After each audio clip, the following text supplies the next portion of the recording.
Sooner fans, Longhorn Nation, welcome to episode 16 of the Bevo Podcast, the only podcast exclusively dedicated to covering the greatest rivalry in college football, the University of Oklahoma and the University of Texas. Kevin, it's Oklahoma, Nebraska. Following the news of Scott Frost's departure, the game just got a lot more interesting. And I'm excited to talk about it today. What do you think? Is this going to be the next game of the century? I don't know about that, but it should be fun. I mean, I'm sure it'll be great for OU fans to get to go see Lincoln again. Not that Lincoln, Nebraska. Yeah. Let me just clarify. I know Lincoln's a bad word around these parts. It should be fun. I'm looking forward to it. I've been to Lincoln for a game day. I went in 2005. I got to see Adrian Peterson. It's a great atmosphere. Everything you hear about Nebraska fan is absolutely true. They love that you come and visit. They love the opponents. They just enjoy football for football's sake. And did they enjoy Adrian Peterson running wild all over their defense? They did. He was yes. A madman. No, but they just do. It's the weirdest thing in the world. I've heard the same thing. They gave Ricky Williams a standing ovation in 1998. Yeah. And I'm pretty sure they were chanting Heisman for him. It wouldn't surprise me. I mean, after the game, when we're just hanging out, they're like, man, Adrian Peterson, he's something else. I'm sure glad I got to see him play today instead of effing Adrian Peterson. You know what I mean? Yeah. But I hope, and we'll talk a little bit about this, but I hope for Nebraska fan that they find the right placement. Maybe it's Mickey Joseph, the interim coach. We'll talk about Mickey Joseph. So I'm just excited. I'm excited for the game. Bama left you feeling oddly good about yourselves in a loss. And so it's going to be interesting to see how Texas responds to UTSA. So we're going to break that game down as well.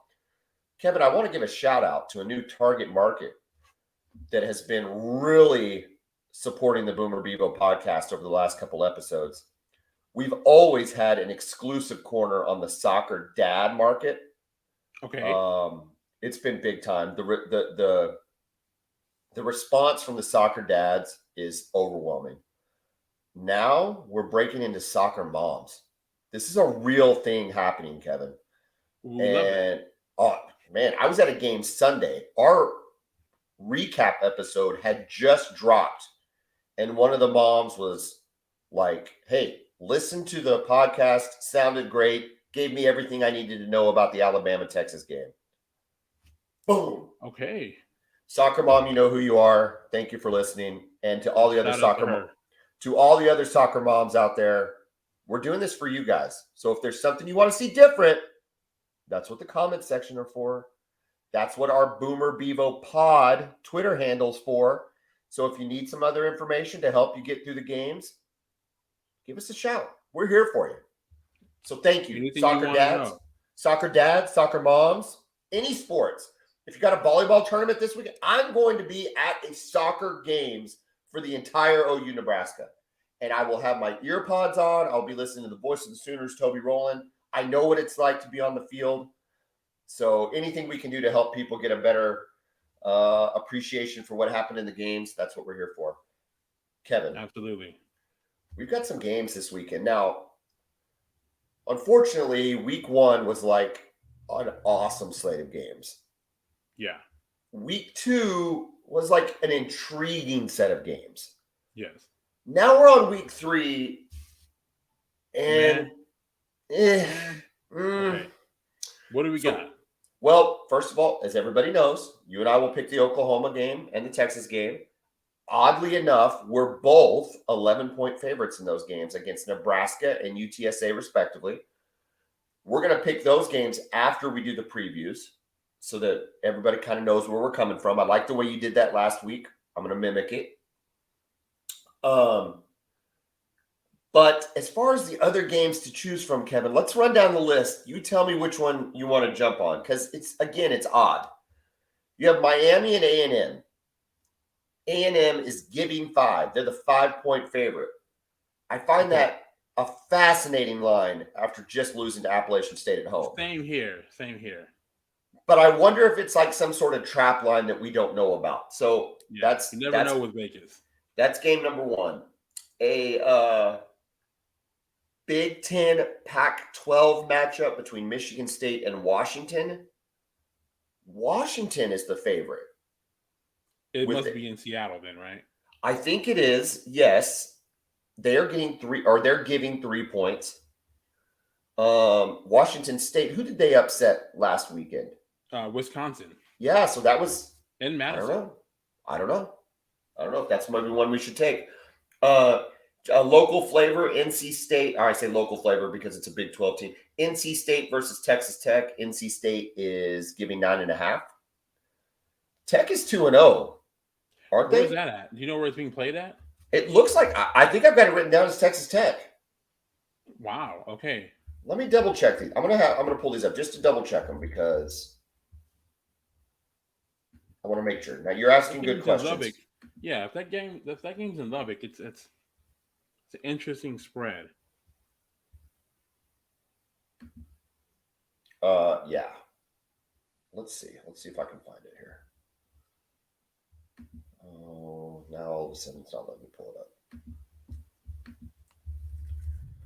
Let's see. But in any case, yeah, I think it's a Texas Tech. We'll keep efforting on that. Louisiana State, Mississippi State. This one was a surprise. Mississippi State is a 2-point favorite. When is the last time Mississippi has been favored over LSU? Look, even teams they had with Dak Prescott, they were pretty good. I don't think they were favored over LSU. I don't think they were either. I don't know if this is the Mike Leach effect at Mississippi State. I find that, again, it's blowing my mind, some of these lines. It's like we're upside. The up is down, left is right. Just another one, just to throw it out there. Alabama's playing ULM, common opponent against Texas. We're not gonna pick that game, but I just think that's gonna be interesting to see how they compete against ULM, how y'all beat them, see if there's any similarities or anything we can draw from, considering how close y'all's game was. Do you know the line for that one? It was a lot. I didn't write it down. Okay. It was a lot. It should be. BYU, Oregon. Oregon is the 3.5-point favorite. It must be in Eugene then. It is in Eugene, and that's the right. I guess if you were doing a pick'em, if you thought they would be a pick'em on a neutral site, you'd give Oregon 3.5. But dude, they got rolled up by tough, man. BYU is a tough team. They just proved it by beating Baylor. Yeah. Again, though, these lines to me are just really kind of weird. And then the last one, Penn State, Auburn. Penn State's the favorite. Do you know where the game is at? It looks like it's in Auburn. Wow. Okay, it looks like these are some intriguing matchups here. Some intriguing matchups. So, what are you thinking so far? What is jumping out to you as a game to watch? I still can't get past the A&M Miami game. What is A&M going to do? Are they going to stick with Haynes King, or are they going to go with the freshman Connor Weigman, 5-star quarterback? What's Jimbo going to do? Jimbo needs somebody that can throw the ball. I mean, yeah, it's he needs a better team too. What was their record last year? 8-5. I think 8-4, 8-5, something like that. And their quarterback was better last year. The guy they had last year was better than this. Yeah, Zach Calzada. Yeah. So it's I don't know, Kevin. I'm going to give you 2, and then you choose the one we're going to pick. How's that sound? That's what I always have to do with my daughters. All right. I'll let you choose between the Miami and A&M game and the BYU Oregon game. I'm going with the Miami A&M game. Okay, that's what we'll pick. Who do you want? We're picking now? Yeah, let's pick it right now. Okay. I like A&M. I think the pressure's on Jimbo. And I think he's going to, in desperation, either make a quarterback change or scheme something up. They've got talent everywhere. They've got talent at the skill spots. They got to get these dudes to football. I mean, come on. I'm going with figure out something. I'm going with Miami. Okay. I think this is a no-brainer. I think A&M is terrible. Not only do I pick Miami to cover, but I think I pick Miami to win outright. Okay. What I'm fascinated, though, is what the midnight yell video will show this week. What an embarrassment. If they're going to make like some crude references on the Cubano culture in Miami, or coming from if them, it's going to be like a Miami Vice themed midnight yell, or if we're going to have, an Ace Ventura sighting when he's trying to find the dolphin. Like, I don't know what's going to happen, but I'll tell you what I don't. And see, I talked to you about this earlier. I'm so frustrated. I think Twitter doesn't appreciate my genius on the Boomer Bevo podcast. Because I put a tweet out there, and all of you listeners, nobody liked this tweet or responded with a ha-ha, but I thought it was hilarious. The lady that had to do the sign language on that A&M video, what was going through her mind, Kevin, as she's having to do the sign language? She had to be embarrassed, but then she had to remind herself that she was probably getting a check. So it's all about the money. The check cleared. Let's just finish this out. I don't want this to be an inside joke. If you don't know what we're talking about, A&M lost to Appalachian State. Prior to that game, A&M always does a pep rally, for lack of a better word, at midnight on Friday night before every home game. And in this case, they had a student or a stand-up comedian or one of their yell leaders. One of their yell leaders basically just ragging on Appalachian State, talking about how they couldn't even spell the name of their own school. They are from the backwoods. They're Hicks. And mind you, Kevin, while all this is happening, he is wearing overalls and boots and a plaid shirt. The ironies abound. And if you haven't seen it, it's fantastic in its absurdity. So in any case, I'm picking Miami just on principle alone because the midnight yell cheer squad was so terrible. So it's embarrassing. There's our picks. Tradition. Listen, you and I grew up in Texas. People that are from Oklahoma here, they don't like A&M. A&M's arrogant. A&M has an overinflated view of themselves. A&M is this. A&M. Listen, when you grew up in San Antonio, A&M was a bunch of weirdos. And they're still a bunch of weirdos. Am I wrong? Yeah, no. And that wasn't just like some Texas fan like, oh, I'm going to talk trash on A&M because I go to, I like Texas. No. Everybody thought people that went to A&M and supported A&M were a bunch of weirdos. I contend that in the 20 years since I lived in San Antonio, apparently nothing has changed. A&M is a bunch of weirdos. And Jimbo Fisher's at the top of the list. Speaking of weirdos, Kevin, you know what's weird is people that are going through an insurance claim process and getting screwed by their insurance company and not hiring Brown O'Haver. That is very weird. It is weird because Brown O'Haver adjusts claims for the insured, not the insurance company.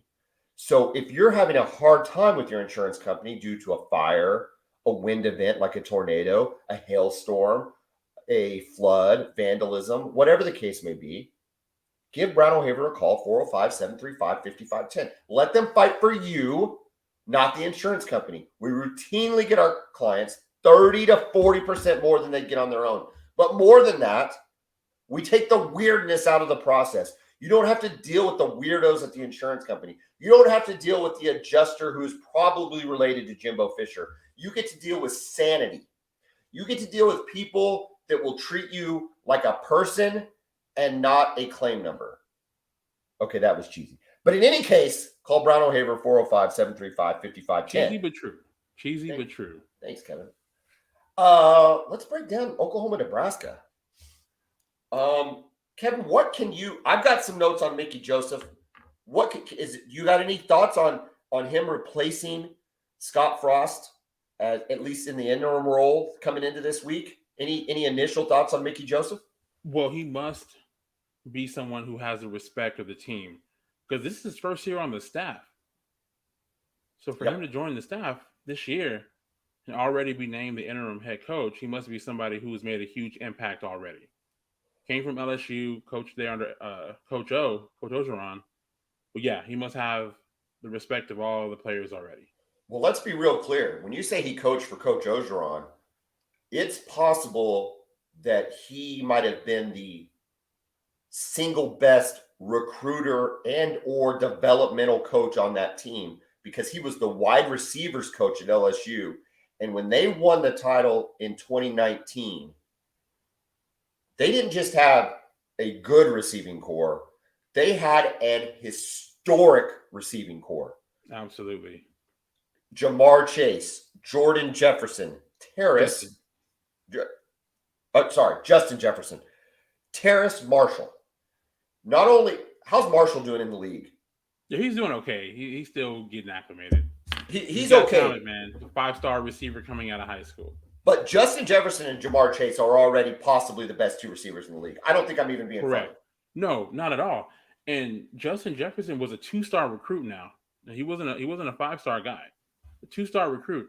I think he probably only got the offer because of his brother going there. I did not know that. Yeah. I did not know that. No, he's fantastic. And he was fantastic. And then Jamar Chase, I read an article this morning. Mickey Joseph is 100% responsible for Jamar Chase going to LSU, was the sole recruiter, has a lot of respect from Jamar Chase, the whole family. So when you talk about having now, and let's give some more perspective here to Mickey Joseph. Played at Nebraska, so he's not new to Nebraska. Was a quarterback for Tom Osborne in the late 80s, early 90s, when Nebraska was Nebraska. So he's got relationships there. He knows Trev Albert, their athletic director. Plus, I saw his press conference today. It was, you talk about coaches winning the press conference. That was the least rah-rah speech I've ever heard from a coach taking the job for the first time. He was all business. He had one focus, which was to win games and to take care of his players. That was it. And you can ask for. Yeah, and I was really impressed. It was a 17-minute. Brent Venables does a press conference, and he doesn't answer one question in 17 minutes. And I love BB. This is yeah. We're not comparing the two necessarily, but I'm just in perspective. He had a 17-minute press conference, like every question. He's like, "Okay, I'm done," and he was out. And you got the feeling that he was like, "I'm out because I'm ready to go coach some more." So I got to tell you, if Scott Frost was still coaching Nebraska, I would feel a whole lot better about this game. I would have picked us as a 3-touchdown winner easily. They're 1-2, terrible loss at Northwest, or in Ireland against Northwestern. A sluggish win against North Dakota. Yeah. And a terrible loss to Georgia State at home, where they allowed Georgia Southern. Yeah. You're right, Georgia Southern, where they allowed 45 points at home, the black shirts. So, the thought was that Frost isn't going to get fired because there's a buyout and all of that. Well, I mean, clearly the donors, maybe Trev Alberts, whoever said, "You know what? We're not dealing with this. Like, this is too much. This is bordering on embarrassment, if it is an embarrassment." And I think that was a hard decision for them because he's a Nebraska guy. They're a very loyal fan base. Quarterback of their last national championship team. Absolutely. He's a starting quarterback. And he was a good coach at UCF. And so they went undefeated his last season there. Beat Auburn in the Peach Bowl. I mean, everybody thought that was a home run hire. This isn't a case where there was doubts or they thought they went with the homer pick. He was the hot coach. Yeah. And it just really sucks for him, sucks for the Nebraska program. It does. For the players, too. But him getting fired sucks for Oklahoma because I don't know if they're good enough to use all of that and still overcome Oklahoma, but they are going to play, I believe, inspired football for themselves, this new coach, and in some weird way, I think even Scott Frost. I don't get the sense that he had lost the locker room or lost the team. Yeah. I just get the sense he had lost too many football games. Yeah, they just couldn't get over the hump. And all these close losses. Were they Yeah, 0-10 in their last games that are decided by 7 points or less? And I I think got all losses over the last 2 years have literally been by 7 points or less, except for Ohio State, and they barely lost that game by 9. Kevin. The problem is when you start talking about that many losses, though, right, by 7 or less points, it comes down it comes down to game time decisions, in game decisions, and things that are being adjustments that need to be made at halftime, adjustments that are made, clock management, all those sorts of little things that's what coaches do. That's the difference between coaches that win and coaches that don't. I think he had to go. Again, though, it just as an Oklahoma fan, it makes me nervous that they're going to play with a little bit of fire, I or not a think little so. bit, a Yeah, lot amount yeah, of fire. yeah. They're going to be very inspired. I mean, usually these teams fall apart, right, when the coach gets fired mid-season, but they at least have that one crazy performance, right, when they come out and go nuts after after. And plus, with OU, new coaching staff, right, new scheme. We already saw a few pre-snap penalties and things like that against Kent State, and in the first game, taking that on the road into a hostile environment. Just never know what's going to happen. The things that are in Oklahoma's favor, a coaching change in less than a week can't change the fact that Nebraska's defense ranks after 3 games 113th in the nation in passing defense, 115th in the nation in rushing defense, and 99th in scoring defense. That's in Oklahoma's favor. We've got to be able to take it. We have to take advantage of that. We have to get off to a better start than we did against Kent State. Levy said he was too committed to the run in the first quarter, in the first half of the second quarter. I don't think that's a possibility to be too committed to the run. I think you need to execute your running game, especially against a team like Kent State. You shouldn't have to pass the ball to be able to run the ball against Kent State. So I'm concerned about that. Now we're getting Wanye Morris back. He's was a projected starter on the offensive line. He's been suspended the last 2 games for grades. It's expected that he gets that starting spot back. And my question for you, Kevin, is can one offensive lineman make that big a difference going from one week to the next? Yeah, I think so, because I think guys have been playing out of position. They've been tinkering with guys. If you like him at right tackle, you put Anton Harrison back at left tackle, which is where you want him anyway. Yeah, I think that can settle everybody down. Having a presence like that, got a ton of experience from Tennessee and last year at OU. Yeah, I think that could help settle the whole offense down. Nebraska's offensive line is allowing 2.33 sacks a game, which is 90th nationally. I think this makes Reggie Grimes' eyes like this big. I think he's going to be just ready to tee off. I think Stutzman is still going to continue to have a good game. I think the question we've got to ask ourselves for the defense is we're about to find out if it's true that defense travels. That's what you always hear about, right? This offense can kind of come and go. Defense can be consistent. Defense travels. This is obviously Oklahoma's first test on the road.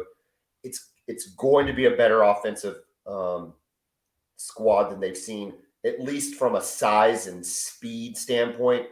Oh, yeah. But scheme, I'm a little worried about, right? Because their scheme hasn't been great. Well, but they got dudes, though. No, they do. They're Nebraska. They're going to have they some got guys dudes at the skill spots. But let me give you Casey Thompson, the quarterbacks through 3 games. Let me give you his stat line, okay? 62 of 97, which works out to about 60% completion percentage. 866 yards. So between 3 games, I don't know, what's that? 290 yards a game. It's not bad. But here's where it gets weird. Only 4 touchdowns against 3 interceptions. I mean, we've talked about it. I've been a fan of Casey Thompson. I think he's talented. I think he's got big playability. We haven't been pushed down the field at all by the last two quarterbacks.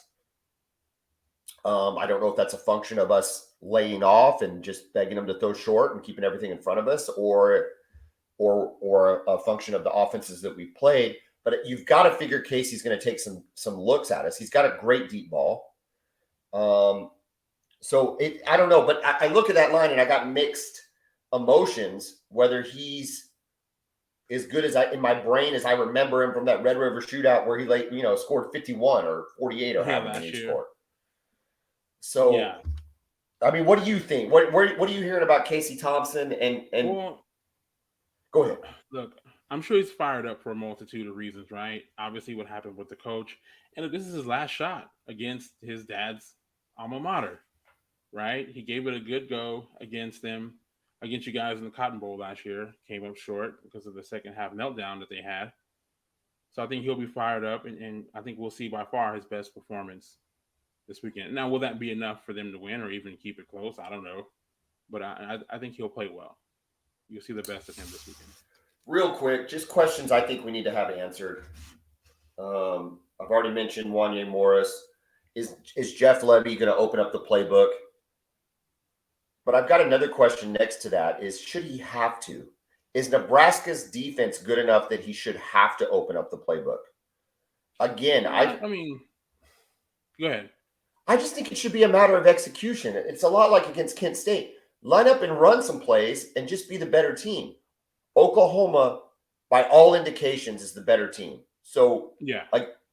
But at the same time, there is going to be a step up in talent. Let's see if he opens up the playbook a little bit. I'm curious to see that. Maybe some quarterback. You do what you have to do to win the game, right? I hope so. I'm sure they got a few tricks up their sleeve, right?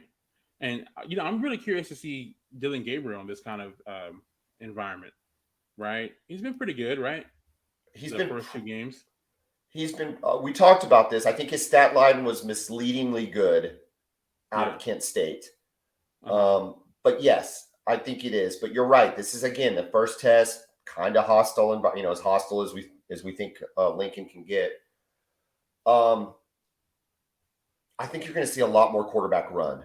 That's what I think you're going to see out of Dillon Gabriel is a lot more quarterback run. It's always a great weapon, and I think he can. I think he can execute it. And then I want answers on the Marcus Major, Eric Gray. I want to see separation from Lebby. Jeff, if you're listening to the Boomer Bevo podcast, I want to see an even distribution of carries. Let's let these guys each get 18 carries. If we're going to run it 36 times, let's let these guys each get 18 carries, and let's see who the best back is. I'm also curious to see what Lebby's opening script, if he scripts plays, the first 10 or 15 play. I'm curious to see what he comes out with, how he attacks this Nebraska defense. I'm sure they're going to be very aggressive. Very aggressive. So I'm just really curious to see how they open up offensively, how much they trust Gabriel. They're going to let him open it up, take a few deep shots down the field early, or they'll be more conservative and try to establish the run game. It's one of the more fascinating things for this game. My last point when you talk about that is, what's in his script, what is in his, arsenal. It better include a lot of Marvin Mims. We better we've got to take advantage of the fact that he's the best athlete on at least that side of the field. Got to get the ball in his hands. I'm excited to see that. In any case, that's kind of my preview. I'm looking forward to it. I think it's going to be a good game. I'll pick the spread at the end. I think it's going to be a good game. I hope it's not as good as last year's. I hope that we assert some dominance and continue the defensive improvements and start to see our offense maybe start to gel and click a little bit. Yeah. Switching to the other half of the Boomer Bevo podcast's legendary programs, the University of Texas is trying to recover from a devastating loss to the University of Alabama. Well, they will play the University of Texas at San Antonio. The school I likely would have gone to had I not been forced to move to Oklahoma my senior year in high school. I would have been a road runner, and I would have been proud, Kevin. I would have been just fine being a road runner. All that to be said, Are you excited about having to play the Roadrunners from UTSA this Saturday on the Longhorn Network? Okay, I tell am us. excited about it. Yeah. Okay. So UTSA, their head coach, first of all, Jeff Traylor. If you know anything about Texas high school football, Jeff Traylor is a legend. Right. Gilmer High School in Gilmer, Texas. All right. The 3A high school back in the day. He sent multiple players to D1 schools. Names you might know. Remember Manny Johnson, the receiver? Yep, absolutely. Gilmer, Texas. Yeah, Justin Johnson, linebacker, Gilmer, Texas. And then for Texas, Curtis Brown, DB, who played in the NFL. Yep. Chris Boyd, who's currently in the NFL for the Vikings. David Snow, who played for Texas in the NFL. And also G.J. Kinney, who's actually now the head coach at Incarnate Word, was also a quarterback under Jeff Traylor at Gilmer. So he's a legend. Gilmer sounds like a school straight out of Varsity Blues, the movie. Exactly, yeah. That's pretty much how I picture it. Yes, yeah, the Gilmer Buckeyes. Oh my gosh. Yes, East absolutely. Texas, man. I bet the quarterback turned coach at Incarnate Word looks exactly like James Vanderbeek. That's just a guess. But I bet he looks exactly like him. Listen, this dude got the job done at Gilmer. He's a legend. He can get a meeting with any coach, any recruit in the state of Texas, just based on his name. That coach will get their player to at least meet with him, just based on his reputation alone. So he leaves Gilmer to join Charlie Strong's staff at Texas. And he was a special teams coach. He was also a great recruiter. He helped them recruit their safety, Brandon Jones, who's now in the NFL with the Dolphins, having a great start to his career. So he's a great coach, got the head coaching job at UTSA, and they've done really, really well. They won Conference USA last year. I think they were 11-1 or 11-2. This is a good team. This is not a pushover team. No, not at all. Their quarterback, Frank Harris. It's pretty cool too. You and I both being from San Antonio, seeing some of these guys who went just to high schools that we recognize. Frank Harris from Schertz Clemens. And they've got Rashad Wisdom, the safety, who's a great player, who's from Judson. So, there you go. They've got some really good players, and like you mentioned earlier, these players probably all grew up wanting Texas offers, so they're gonna really fired up to play the Longhorns. It's one of those situations where nobody on UTSA's. I'm making a guess here, but I'm pretty sure I'm right. Nobody on UTSA's roster got an offer from Texas. But every one of those dudes thinks they can play at Texas. Correct. I mean, we're talking Texas football. These guys, UTSA has gone from a startup program, and I want to say like 2010, somewhere around there, late 2000s, to what is now a very respected program, and they can do that because they're located in Texas. Because they're located in San Antonio, which is what's the coach's name? I'm sorry. Jeff Traylor. Traylor doesn't have to leave. He doesn't have to go outside of 1604 to recruit for the UTSA and have an incredible roster. An incredible roster for a Conference USA team. Yeah. For a Conference USA team. And to your point, he knows how to motivate these kids. They run a very creative offense. I mentioned it in the post game recap against Bama, where Bama is big and athletic and hit you in the mouth and beat you up and bruise you. UTSA is death by 1,000 paper cuts. It's an up tempo, quick passing game. They're looking for underneath routes. They're looking to get inside linebackers to maximize mismatches. They went to overtime with, at the time, a 25th ranked Houston in week 1. You said they won last week. Is that right? They did against Army, also in overtime. So they've been tested, and they've seen Houston again, a top 25 team. Army, listen, Oklahoma's had to go to overtime against Army in the last 5 years. Yeah, 2018. That's with Kyler Murray, who's in the NFL and won a Heisman Trophy. Oklahoma had to go to overtime at home to play Army. So, whatever Army is, they're a tough out, right? They're a really, really tough out. No doubt. It's just going to be, to me, the biggest question is, how does Texas respond following the loss at Bama? Yeah. Do they also respond? with Texas? Talk about Texas notes, right? Hudson Card. Okay, Quinn Ewers, we don't expect him to play. Okay. Hudson Card was also injured, and he's day to day, so we don't know even if he'll be playing. When will we know? On Saturday. Probably. Sark is insane, so we'll probably know right before kickoff. Is when we'll know.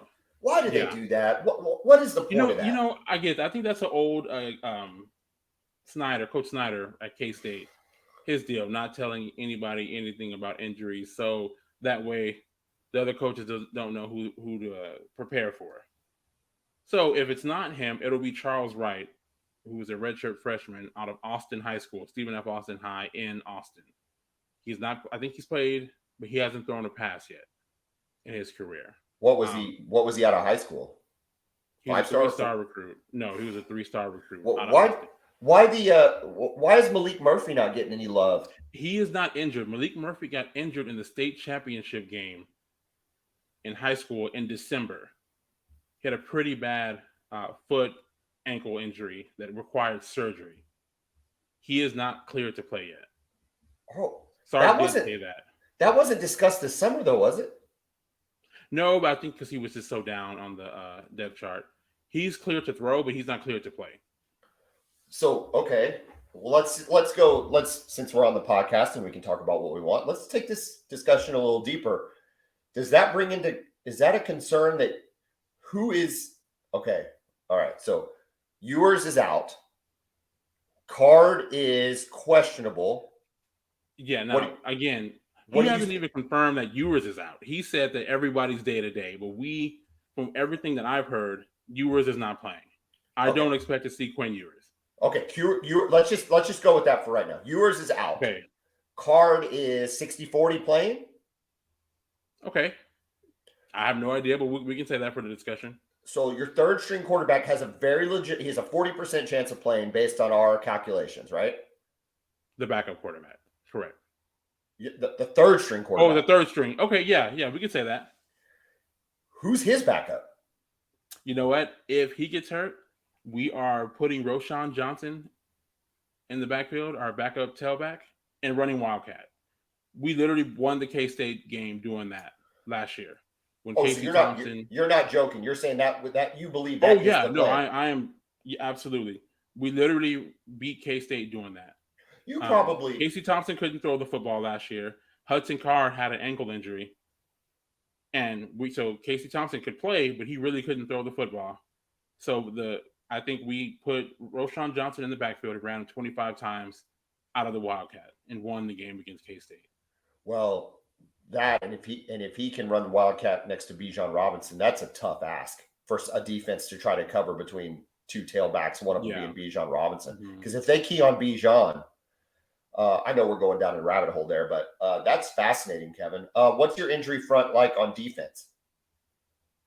Oh, we're good on defense. The cornerback, Deshaun Jameson, did injure his foot in the second quarter of the Alabama game and did not come back. I think it might have been that play where he dropped the interception, actually. Okay. And he did not come back. But from what I'm hearing, he should play on Saturday. Other than that, we're good everywhere else. Okay. Like you mentioned earlier, this game comes down to, do they have the right mindset? Are they going to show even close to that same intensity that they showed against Bama, especially on defense? If they do, then UTSA cannot hang with Texas. If they come out flat and you look around and they're down 14-3, 17-3, right? And Hudson Card is not playing, or he's hobbled, then you could be in some trouble. You can be in some big trouble. That's just, this is what I think we talked about this summer, is the concern with playing in Alabama. The concern with Texas playing Alabama in the position that the program is currently in is that in order to give them your best shot, you're putting the season at risk because it's just a lot of hits. It's a physical game. A lot of hits. It's just a lot. And it's borne out. We even talked about that. We talked about that like with we talked about it in your quarterback battle. Should we start Hudson Card? Let him get beat up by Alabama so that yours doesn't get hurt. I mean, those were conversations that a lot of people were having. Yeah. And you're starting to see that bear out. And I think your concern is, dude, if you don't respond or you have to play the third string quarterback against what's a pretty decent Conference USA team. Oh, for sure. Yeah, they won the conference. So, okay. What that does is that means you have to answer the question. Do they answer the call? They are 11-point favorites at home against the UTSA Roadrunners. Kevin, what is your pick for the University of Texas? I have Texas winning the game, and I have them covering. Kevin, winning and covering.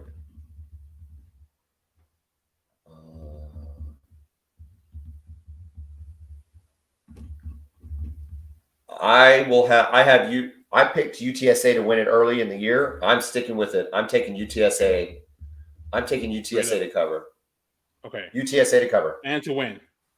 Are you taking them to win or just to cover? You know what? I'm going to take them to win, and I'm going to roll the dice on the 60-40. If you roll out your third string quarterback, I think UTSA has a really good chance. Okay. I think there's a better chance if you went to your fourth string quarterback plan and ran Wildcat, because I don't think they have the athletes to stick with Texas if they decided to do that. If Texas decided we're going to man up and run over this team, I think they have a better chance of winning than trying to run their conventional offense with their third string quarterback, who's, let's face it, is a 3-star who really only got his scholarship to fill in as the scout team quarterback. I mean, that's just what I don't know the kid, but you're not starting a 3-star quarterback at Texas as a redshirt freshman. That's not happening. So that was never the plan.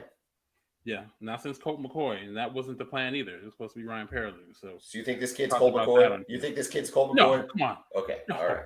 No, but we didn't think Colt McCoy was Colt McCoy either. God, I hated that guy. You know what I hated? You know what I hated most? What I hated most about Colt McCoy was when him and Sam Bradford would do like those buddy things on game day.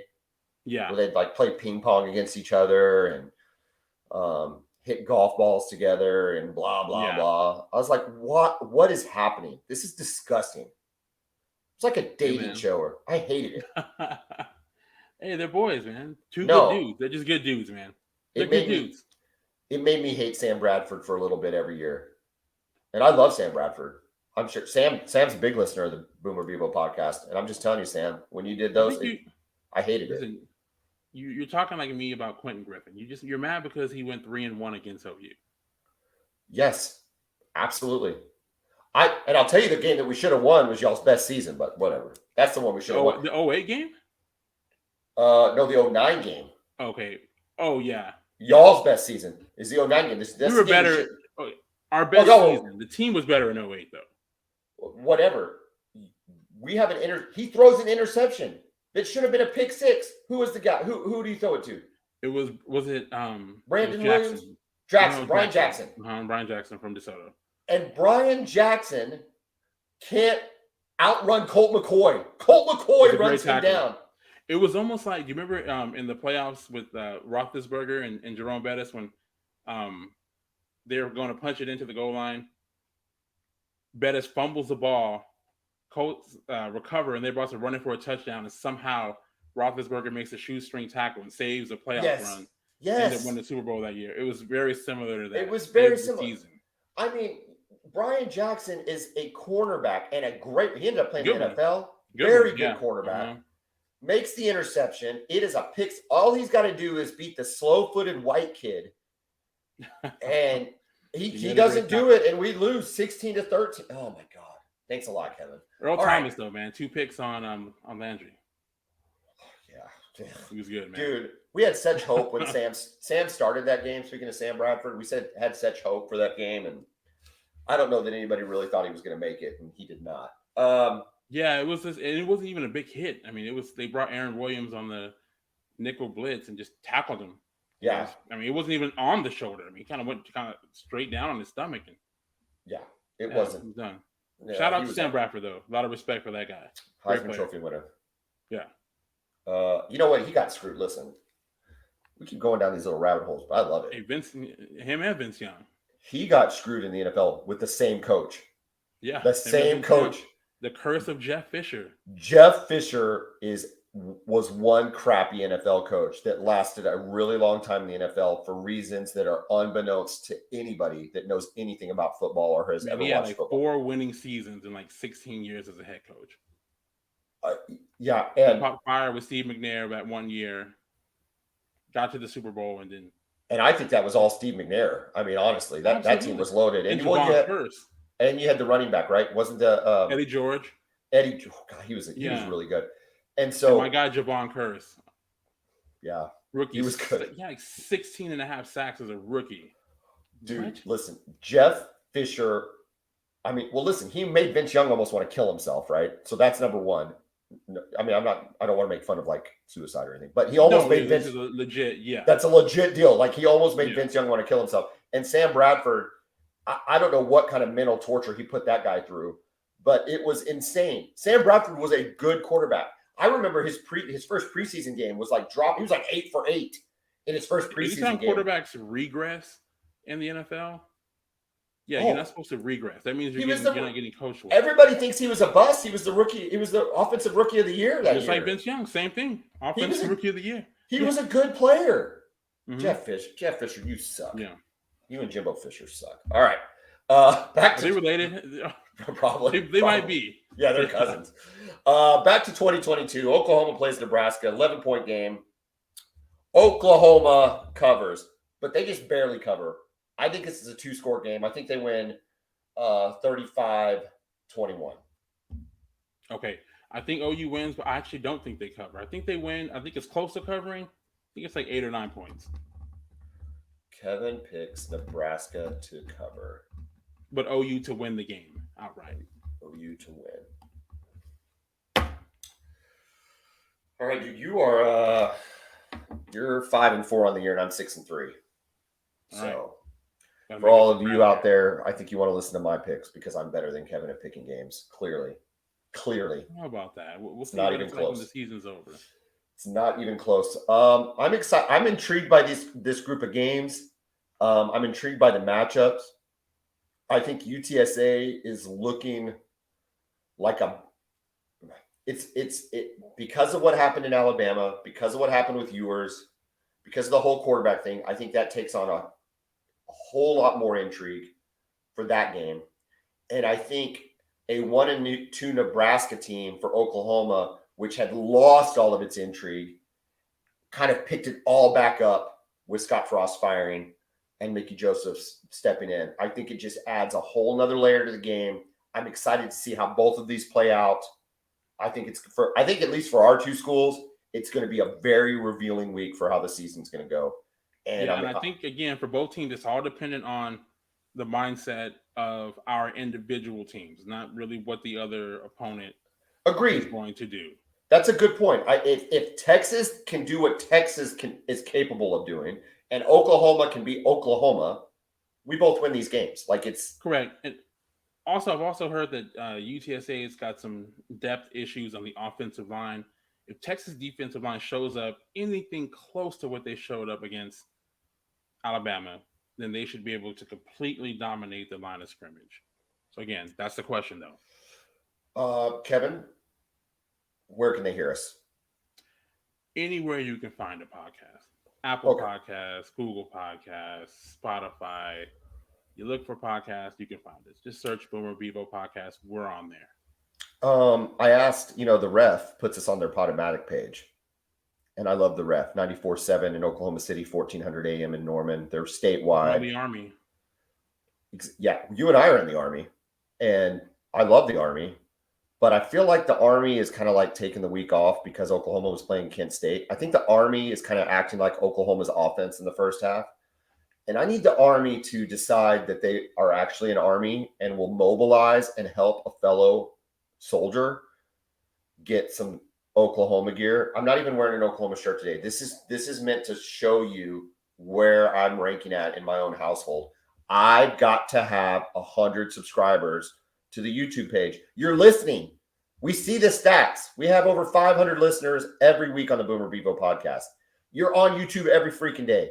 Go to YouTube, subscribe to the Bevo Podcast. Please get me and Kevin some swag.